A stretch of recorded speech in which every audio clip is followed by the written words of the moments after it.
Mary-Kate, la famosa hermana a la izquierda, acaba de recibir tratamiento por un trastorno alimenticio. La doctora Carmen Michael cree que puede estar relacionado con su vida en el centro del escenario. Desde el momento en que Mary-Kate y Ashley Olsen aparecieron en nuestras pantallas, como Michelle Tanner en Full House, se convirtieron en las favoritas de América. Michelle, my sparkle pen! You're old enough to hear this now. Antes de que pudieran caminar, estaban en televisión. Maybe they don't need me. Why? Yeah, I know. Antes de que pudieran leer, eran directoras ejecutivas. Y antes de llegar a la pubertad, ya eran multimillonarias navegando un mundo construido sobre dinero, presión y atención implacable. Estaban en todas partes. You can't sit here right now. I need quiet. Chill. You won't even know I'm here. En nuestras pantallas de televisión, en los pasillos de juguetes y en las revistas para adolescentes. Pero mientras el mundo veía dos sonrisas idénticas y atuendos coordinados, la verdad detrás del meteórico ascenso de las gemelas Olsen era mucho más inquietante. Desde trastornos alimentarios y escándalos tóxicos hasta una tragedia que amenazó sus vidas. Su verdadera historia es de dolor, aislamiento y supervivencia bajo el foco más duro imaginable. Esta es la inquietante verdad detrás de las gemelas Olsen, Mary-Kate y Ashley. Y es mucho más triste de lo que jamás se nos permitió ver. La vida temprana y las estrellas accidentales. There you are. Here I am. Antes de ser magnates internacionales o blancos de chismes, Mary-Kate y Ashley Olsen eran solo dos bebés ordinarios nacidos el 13 de junio de 1986, en el tranquilo suburbio de Sherman Oaks, California. Tenían un hermano mayor llamado Trent y más tarde una hermana menor que se convertiría en una estrella por derecho propio, Elizabeth Olsen. Pero mucho antes de las alfombras rojas y los desfiles de moda, las gemelas Olsen eran solo parte de una familia ruidosa, amorosa y de clase media, tratando de salir adelante. Todo eso cambió por una sola fotografía. Su madre, Jarnette, mostró una foto de las niñas a un agente de casting por capricho, solo por diversión. Sin grandes planes, sin grandes sueños, solo una madre curiosa probando suerte en la máquina de Hollywood. Pero la máquina no solo respondió, las absorbió por completo. Está bien, escucha. Tú serás yo seré tú, solo por una noche. ¿Qué dices? Eso es maravilloso. Así puedes ahuyentar a Clarice de mí. Con solo 6 meses de edad, Mary-Kate y Ashley fueron elegidas para interpretar a la bebé Michelle Tanner en una nueva comedia llamada Full House. Y casi de la noche a la mañana, se convirtieron en las pequeñas favoritas de América. Time for a little dessert. Here you go. Who's your favorite uncle? I know it's me. Go ahead. Pero incluso entonces, las cosas eran complicadas. A los productores no se les permitía sobrecargar a un solo bebé, así que las niñas se turnaban para interpretar al mismo personaje, alternando entre escenas, siestas y berrinches. Y hubo colapsos. Según el actor John Stamos, quien interpretaba al tío Jesse, las gemelas lloraban tanto durante las primeras grabaciones que el equipo intentó reemplazarlas. Supuestamente, fue solo después de probar con un reemplazo que se dieron cuenta de que nadie más funcionaba. Las gemelas Olsen no solo interpretaban a Michelle, ellas eran Michelle. Bueno, la buena noticia es que Clarice se ha ido. No lo hiciste. La mala noticia es que volverá en una semana. ¡Oh, no lo hiciste! Y fue entonces cuando comenzó. A los 3 años, las gemelas tenían un representante. A los 6 años, eran productoras. Y a los 10, eran millonarias. Pero en esa sala de casting, nada de eso estaba escrito aún. Nadie podría haber predicho que 2 bebés que no podían hablar se convertirían en 2 de los rostros más famosos de una generación, y en el centro de una de las historias de fama más tristes que Hollywood haya visto, construyendo la máquina Dual Star. We're fraternal twins. Fraternal twins? Yes. And the other kind would be what? Identical. La mayoría de los niños pasan su infancia montando bicicletas e intercambiando bocadillos en el recreo. Mary-Kate y Ashley pasaron la suya dirigiendo un negocio multimillonario antes de siquiera llegar a los 2 dígitos. Con solo 3 años, las gemelas firmaron con Robert Thorne, un abogado de Hollywood con un ojo agudo para el branding y un sentido aún más agudo del control. No solo las gestionó, las convirtió en nombres conocidos. Con Thorne al mando y su padre, David, supuestamente respaldando cada acuerdo, las gemelas Olsen se convirtieron en más que estrellas, se convirtieron en un producto. Y ese producto se llamó Dual Star Entertainment Group. Dual Star no era un trabajo secundario, era un gigante mediático en toda regla. Las gemelas ya no solo protagonizaban aventuras directas a VHS como Pasaporte a París o Nuestros labios están sellados. Las producían, aprobaban guiones, moldeaban el marketing, revisaban líneas de productos. ¿Sabes, Mary-Kate? También son empresarias muy exitosas que dirigen un negocio multimillonario. A los 6 años, ya eran productoras acreditadas de Hollywood, un título que la mayoría de los adultos espera toda una vida para ganar. ¿Y el dinero involucrado? Increíble. A los 10 años, Mary-Kate y Ashley eran millonarias hechas a sí mismas con una marca que abarcaba películas, libros, loncheras, muñecas, perfumes e incluso etiquetas de moda. No podías entrar a una tienda de juguetes o un Walmart sin ver sus caras en un pasillo. Estábamos sentados en reuniones de negocios a la edad de 6 años. ¿Sabes? Cuando eres tan jóvenes. Pero detrás de los colores pastel y el empaque brillante había algo mucho más oscuro: presión. Ashley admitió una vez en una entrevista: hemos estado realmente involucradas en el proceso desde el principio. Eso es algo muy fuerte para que lo diga un niño. Y Mary-Kate confesó más tarde que ni siquiera reconocía a su yo más joven en fotos antiguas, describiendo su infancia como monos de circo frente a una multitud. Sus vidas estaban perfectamente empaquetadas para el lucro, pero completamente desvinculadas de la realidad. Mientras otros niños tenían pijamadas y rodillas raspadas, las gemelas tenían horarios, contratos y reuniones de marca. Un ex empleado de Dual Star supuestamente dijo: no era una empresa con 2 estrellas infantiles. Eran 2 estrellas infantiles atrapadas dentro de una empresa. El mundo consumía la marca Olsen, pero nadie se detuvo a preguntar qué le estaba haciendo a las verdaderas niñas detrás de ella. Creo que sabíamos lo que estaba pasando, pero creo que se trataba solo de escuchar y entender y aprender el proceso. El costo de la fama. En 1995, las luces se apagaron en Full House por última vez. Para la mayoría de los actores infantiles, eso podría haber significado un descanso muy esperado, un regreso a la vida normal. Pero para Mary-Kate y Ashley Olsen, marcó el comienzo de algo mucho más complicado. Ese mismo año, sus padres, David y Jarnette Olsen, se divorciaron oficialmente. Y desde afuera, parecía que el cuento de hadas se estaba resquebrajando. Pero por dentro, ya se había desmoronado. Según personas cercanas, David había estado involucrado discretamente con una mujer llamada Mackenzie, a quien conoció en la industria hipotecaria mucho antes de que Full House lo hiciera un nombre conocido. Solo semanas después de que el divorcio se hiciera público, David se casó con ella. La rápida nueva boda dejó a la familia tambaleándose, según se informa. Ashley se negó a asistir a la boda. Mary-Kate fue, pero apenas habló. Y así, las gemelas vivían en lados opuestos de una división emocional, una con su mamá, otra con su papá. Algunas fuentes afirman que la separación no solo fracturó a la familia, sino que también fracturó la base emocional de las gemelas. Estaban equilibrando apariciones públicas, responsabilidades empresariales y una carga académica a tiempo completo. Todo mientras su vida hogareña se desmoronaba silenciosamente tras bambalinas. Y mientras sus compañeros iban a bailes escolares o pasaban el rato en el centro comercial, las Olsen estaban filmando, posando, promocionando, siempre actuando. En una entrevista de 1996, Mary-Kate intentó asegurar a los fans que solo eran niños normales que todavía tenían pijamadas y jugaban con amigos.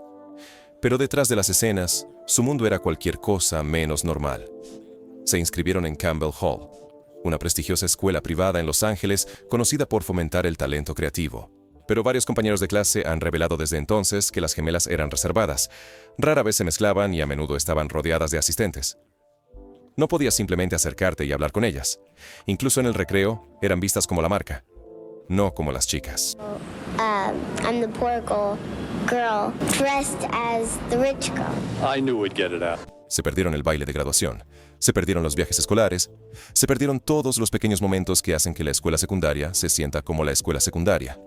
¿Por qué? Porque estaban demasiado ocupadas volando por el país para presentar Saturday Night Live o promocionar New York Minute. Incluso en su propio anuario parecían invitadas en la historia de otra persona. Eran ricas, eran famosas, pero también estaban solas. Y cada vez más, comenzaban a darse cuenta de lo poco que realmente controlaban de sus vidas. We just kind of do everything one at a time. But we also get time off, and we have our spring break right now, so. La lucha silenciosa de Mary-Kate. A principios de la década de 2000, la marca Olsen seguía en auge, pero la lucha silenciosa de Mary-Kate se estaba volviendo insoportable. comenzaron a circular fotos de paparazzi mostrando su figura cada vez más pequeña. Los tabloides publicaron titulares crueles como Olsen se vuelve anoréxica y Skeletwin. Un funcionario de la Administración para el Control de Drogas dijo a NBC News, la amiga de Ledger, la actriz Mary-Kate Olsen. Al principio, los rumores se desestimaron como exageraciones de los medios, pero a puertas cerradas, las personas cercanas a las gemelas estaban seriamente preocupadas. En 2004, justo después de la graduación de la escuela secundaria, Mary-Kate fue ingresada discretamente en un centro de tratamiento por un trastorno alimenticio. Según la revista People, fueron su padre y su terapeuta quienes finalmente intervinieron. Se informó que en ese momento temían por su vida.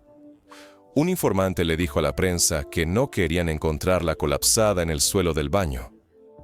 Y aún en las profundidades de esa crisis, todavía se esperaba que Mary-Kate sonriera, se presentara y vendiera la marca. Sabes, se trata realmente de calidad, precio y estilo y realmente queríamos que fuera desenfadado. Durante su recuperación ambulatoria, asistía a clases en la Universidad de Nueva York. Asistía a eventos públicos y promocionaba New York Minute junto a su hermana. Nadie, ni sus directores, ni sus compañeros de clase, ni siquiera algunos de sus amigos más cercanos sabían cuánto dolor estaba sufriendo. El director Denny Gordon, quien trabajó con ella en New York Minute, dijo que Mary-Kate nunca mostró una sola señal de alarma. Ella comía con nosotros, reía con nosotros, no tenía idea. Fue una decisión bastante fácil. Hemos interpretado personajes similares a los personajes que elegimos interpretar en esta película. Eso es lo que pasa con los trastornos alimentarios. Son maestros del disfraz, especialmente cuando te han entrenado desde la infancia para fingir ante la cámara. Y si la prensa era cruel antes, se volvió completamente despiadada después. En 2004, Oprah Winfrey invitó a las gemelas a su programa. Lo que debería haber sido una entrevista de apoyo rápidamente se convirtió en una confrontación incómoda. Oprah preguntó a las gemelas directamente sobre los rumores de trastornos alimentarios y luego siguió preguntando, ¿qué talla son ustedes? Ashley intentó desviar la conversación, pero Oprah no lo dejó pasar. What size are you, by the way? Size? Yeah, I always like to know. You're not sure? Girls and, That's so interesting. Mirando hacia atrás ahora, ese momento debió haber sido increíblemente embarazoso y doloroso para Mary-Kate. Oprah realmente arruinó eso. Estuvo insensible, incluso casi depredadora, casi como si estuviera acosando a las chicas. Pero en ese momento, el clip se volvió viral, y las gemelas no tuvieron más remedio que ignorarlo de nuevo. Mary-Kate más tarde habló sobre esos años en una rara entrevista. Ella admitió que era casi imposible ser honesta, incluso consigo misma. No quiero vivir mi vida con los ojos cerrados, dijo. Pero pedir ayuda, eso fue lo más difícil. Los medios se burlaron de ella, Internet especuló, y mientras tanto, ella solo era una chica de 17 años tratando de no romperse. La tragedia de Heath Ledger. Para el año 2008, Mary-Kate Olsen había cambiado las alfombras rojas de Hollywood por galerías de arte, reuniones de moda y un velo de misterio cada vez mayor. Pero justo cuando parecía que el mundo había dejado de observar cada uno de sus movimientos, una tragedia volvió a poner su nombre en los titulares, y esta vez era más oscura que nunca. Planificar cuándo queremos hacer las cosas. Podemos programar cosas. Y cuando trabajamos podemos trabajar en los guiones, el casting y todo eso. En enero de 2008, el actor Heath Ledger fue encontrado muerto en su apartamento de Nueva York. La causa oficial de la muerte fue una sobredosis accidental de medicamentos recetados. El mundo quedó conmocionado. La prensa se volvió loca. Pero lo que realmente levantó cejas fue esto. El actor Heath Ledger fue encontrado muerto. La policía dijo que las drogas pueden haber sido un factor. Las autoridades dijeron que Ledger tenía una cita. Antes de que alguien llamara al 911, la masajista que descubrió el cuerpo de Ledger supuestamente llamó a Mary-Kate 2 veces. Según The New York Times, la masajista, usando la marcación rápida de Ledger, contactó a Mary-Kate, quien estaba en California en ese momento. ¿Su respuesta? Supuestamente prometió enviar a su equipo de seguridad privada al lugar antes de que las autoridades fueran contactadas. ¿Por qué fue ella la primera llamada? ¿Qué tan cercanos eran realmente? Olsen dijo que enviaría a sus guardias de seguridad privados para manejar la situación. Cuando la terapeuta se dio cuenta de que Ledger podría estar muerto, llamó a Olsen de nuevo y luego al 911. Estas eran las preguntas que empezaron a surgir en los medios, y se dieron un festín con ello. Circularon rumores de que Mary-Kate y Heath habían estado saliendo casualmente durante meses. Supuestamente, se les vio juntos en fiestas, eventos de arte y por Nueva York, uniéndose por su amor a la moda, el sarcasmo y sí, los Marlboro Reds. Algunos incluso afirmaron que tenían un romance complicado de idas y venidas que no era del todo público, pero muy real. Pero las cosas se complicaron aún más cuando los investigadores federales se involucraron. Mary-Kate supuestamente se negó a cooperar a menos que se le concediera inmunidad de futuras acusaciones. Ese movimiento solo añadió más leña al fuego mediático. Entonces, ella dice que no está dispuesta a testificar en el caso, a menos que le den inmunidad. Supuestamente, los funcionarios querían saber de dónde había obtenido Ledger ciertas recetas, y algunos especulaban, sin pruebas, que Mary-Kate podría saber más de lo que decía. Finalmente, no se presentaron cargos. Las autoridades no encontraron evidencia que la vinculara con las drogas. El caso se cerró, pero los rumores nunca realmente cesaron. Hasta el día de hoy, la naturaleza de su conexión con Heath Ledger sigue siendo uno de los hilos más misteriosos y trágicos de su vida pública. Nunca volvió a hablar de ello, ni en entrevistas, ni en declaraciones. Nada. Y tal vez ese silencio lo dice todo. Ya había soportado un trauma público, una vergüenza pública. Ahora enfrentaba un duelo público. Y en lugar de dejar que el mundo la destrozara de nuevo, simplemente desapareció detrás de su abrigo grande y se alejó. Brand is about duality and we wanted to be able to offer options. El escándalo del interno y la reacción del mundo de la moda. A finales de la década de 2000, las gemelas Olsen lograron lo que pocos niños estrellas logran, una ruptura limpia con Hollywood. Sin reality shows, sin libros reveladores, sin regresos embarazosos. Simplemente desaparecieron, pero no se estaban escondiendo. Estaban construyendo. Su próximo imperio no estaría frente a la cámara, estaría cosido en las costuras de la moda de lujo. Ya sea la camiseta perfecta, el pantalón perfecto o la chaqueta perfecta, para nosotros se trata del tejido y el ajuste. En 2006 lanzaron The Row, una marca minimalista de alta gama que rápidamente se convirtió en una favorita silenciosa de la élite de la moda. The Row no se trataba de logotipos o publicidad de celebridades. Se trataba de artesanía, detalle y exclusividad, y funcionó rápidamente. Muchas de las siluetas que ves comienzan debido a la caída de la tela. Para la década de 2010, The Row estaba valorada en cientos de millones. Algunos expertos de la industria incluso afirmaban que había alcanzado la marca de $1.000 millones. Las celebridades lo usaban. Vogue lo alababa. El mundo de la moda se inclinaba ante él. Mary-Kate y Ashley ya no eran actrices, eran diseñadoras. Y no solo diseñadoras, jugadoras poderosas. Y el diseñador de ropa femenina del año es Ashley Olsen y Mary-Kate Olsen para The Row. Pero justo cuando su imagen parecía finalmente intocable, una demanda los devolvió a las trincheras de los tabloides. En 2015, un grupo de ex pasantes presentó una demanda colectiva contra Dualstar, la empresa matriz detrás de The Row.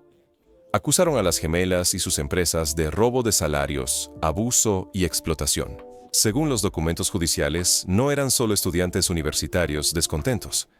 Eran estudiantes de moda, muchos de escuelas de primer nivel como Parsons, que dijeron que se les prometió experiencia, pero se les dieron semanas laborales de 50 horas llenas de trabajo manual agotador.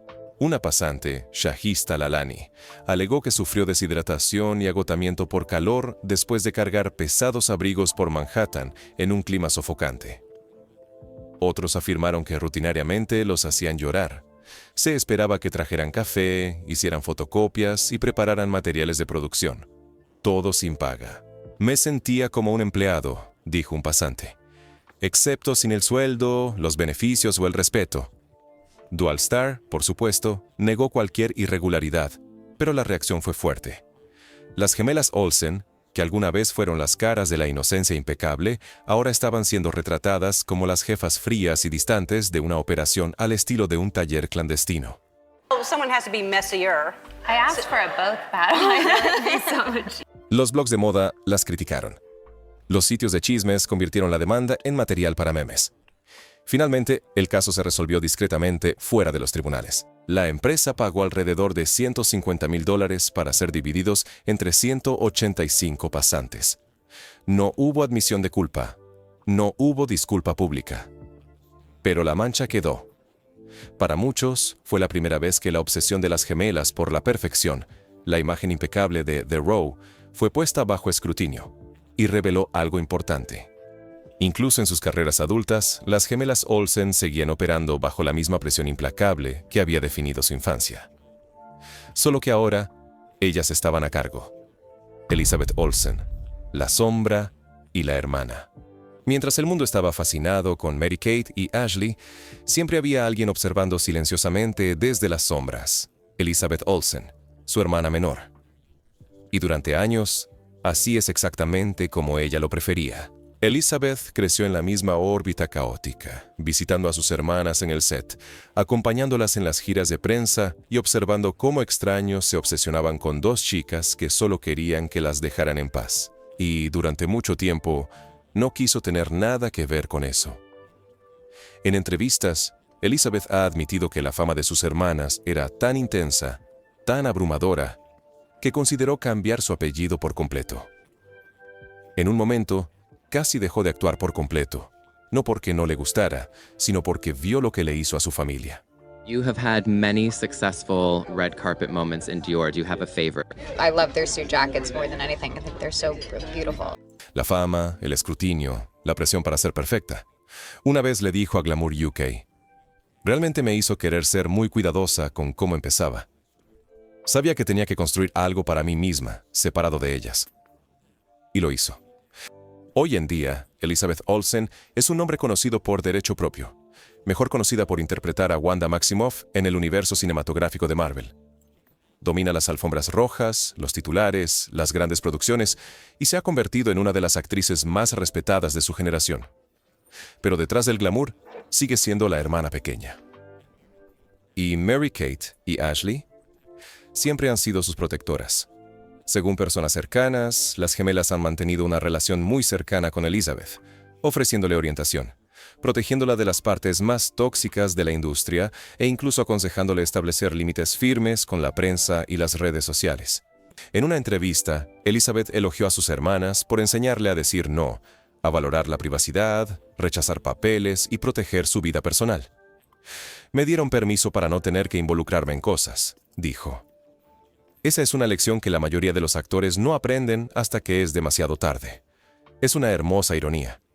Mientras Mary-Kate y Ashley perdían su propio sentido de control cuando eran niñas, estaban plantando silenciosamente las semillas para que Elizabeth tuviera el suyo como adulta. Y ese vínculo, la lealtad silenciosa e inquebrantable entre las tres hermanas, ha permanecido como una de las únicas constantes en una vida llena de caos. No publican selfies juntas, no se elogian mutuamente en las redes sociales. Pero no te equivoques, las hermanas Olsen son el refugio seguro de cada una. Divorcio, enfermedad y desaparición. A mediados de la década de 2010, Mary-Kate y Ashley Olsen habían dominado el arte de la invisibilidad. Sin redes sociales, sin entrevistas, sin dramas de tabloides, al menos no por elección. Rara vez se las veía en público, a menudo ocultas detrás de gafas de sol enormes, abrigos hasta el suelo y la fría indiferencia de dos mujeres que habían pasado toda su vida siendo observadas. Pero justo cuando el ruido parecía apagarse, la vida las devolvía al centro de atención, una crisis a la vez. En 2015, Mary-Kate se casó con el banquero francés Olivier Sarkozy, el medio hermano del expresidente francés Nicolas Sarkozy. Él era 17 años mayor que ella.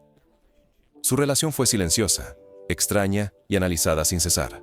Los conocedores los describieron como cariñosos en público, incómodos en privado. Las fotos de los paparazzi rara vez parecían románticas. Parecían desparejados, desconectados. Luego vino la boda. Según Page Six, fue un evento pequeño celebrado en Manhattan. Pero el detalle que acaparó los titulares. Supuestamente, a los invitados se les ofrecieron tazones de cigarrillos en cada mesa. Era el máximo estilo Olsen, misterioso, rebelde y descaradamente peculiar. Pero el romance no duró. En abril de 2020, justo cuando el mundo se estaba cerrando por el COVID, el mundo de Mary-Kate implosionó de nuevo. Ella solicitó el divorcio, pero debido a las restricciones de la pandemia, los tribunales estaban temporalmente cerrados, así que presentó una orden de emergencia alegando que Olivier había terminado su contrato de arrendamiento sin su consentimiento y estaba tratando de sacarla de su hogar. Supuestamente tenía días para retirar sus pertenencias durante una cuarentena en toda la ciudad. Él no respondió. Estaba atrapada. Según se informa, Mary-Kate buscó refugio con Ashley y amigos cercanos fuera de la ciudad mientras se desarrollaba la tormenta legal. Afortunadamente, tenía una cosa a su favor: un acuerdo prenupcial sólido que protegía su fortuna y participación en The Row. Finalmente, el divorcio se concretó discretamente. La fortuna de la tía Mary-Kate está protegida. La rica diseñadora de moda tenía un acuerdo prenupcial blindado antes del proceso de divorcio. Pero dejó un rastro de destrucción emocional detrás. Mientras tanto, Ashley también estaba librando sus propias batallas, y lo hacía completamente en privado. En 2015, le diagnosticaron la enfermedad de Lyme en etapa avanzada. Para alguien que dirige una marca de moda valorada en $1.000 millones, el impacto fue enorme.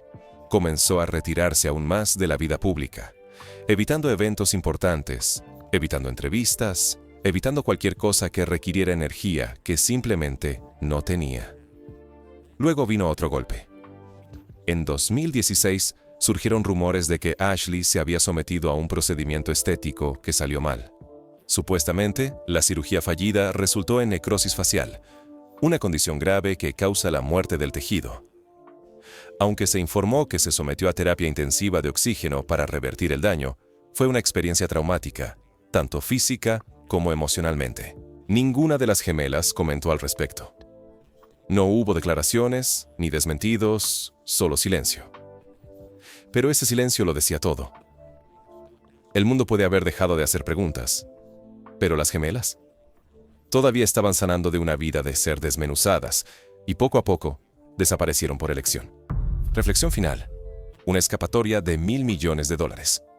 Hoy en día, Mary-Kate y Ashley Olsen son más mito que realidad. Rara vez conceden entrevistas. No publican en redes sociales. Se saltan las entregas de premios, los estrenos de películas y las alfombras rojas. Viven detrás de gafas de sol oscuras y siluetas aún más oscuras, y de alguna manera, nunca han sido más poderosas. Su casa de moda, The Row, es el pináculo del lujo minimalista, usada por celebridades, adorada por estilistas y vendida a precios exorbitantes. Your magazine promotes your fashions and your recording artists. One might think your divisions don't fit, but really they complement each other. Un solo vestido puede costarte más de $5.000. Verás bolsos de cuero que se venden fácilmente por $10.000. Pero no se trata del precio. Se trata de presencia, o más bien, de la ilusión de ausencia. En una industria obsesionada con el branding, las gemelas Olsen construyeron una marca siendo invisibles. Sin logotipos, sin eslóganes, sin atención. Solo oficio, calidad, perfección. Y funcionó.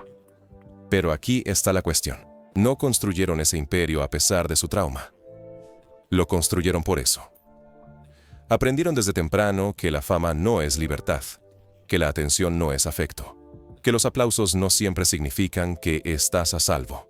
Así que optaron por salir de Hollywood, salir de las redes sociales, salir de las expectativas del público. Y lo que queda es algo raro en la celebridad moderna: privacidad con propósito.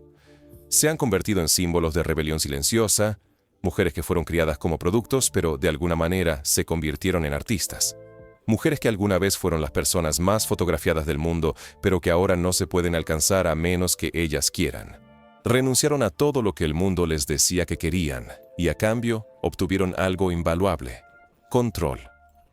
Sobrevivieron a la máquina de estrellas infantiles, los chismes, las crisis, las traiciones. Pagaron sus deudas por completo, y ahora están viviendo la vida a su manera, lejos del foco que casi las rompió. Y tal vez eso no sea una tragedia en absoluto. Tal vez eso sea lo más cercano a un final feliz que iban a conseguir.